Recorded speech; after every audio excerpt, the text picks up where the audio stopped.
پس از ختم مکتب‌های تحصیلاتی میانه اکثر مکتب‌ها تعطیل تابستانه خوانندگانشان را در لاگر به راه می‌مانند.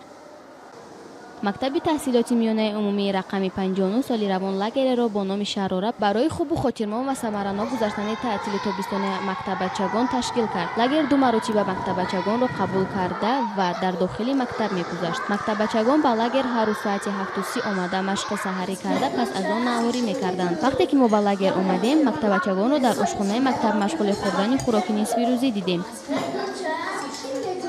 بعد خوردن خوراک نصف روزی آنها در صحن مکتب بازی‌های شوق‌آور می‌گذرانیدند.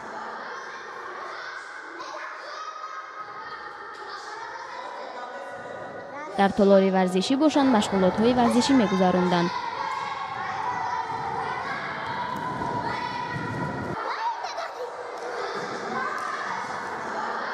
حفیظ و فرزانه یکی از اشتراک کنندگان لاگر عقیده خود را چنین ابراز داشت. ما از مکتب 59 هستیم. ما در اینجا به لاگر اومدیم، دمگیری اومدیم. ما ساعتای 7:30 از خونه میبریم. سحر کتی اینجا اومدیم مشق میکنیم، خوراک میخوریم، بازی شوق‌آوری میکنیم. ما سیر گشت بر اومدیم.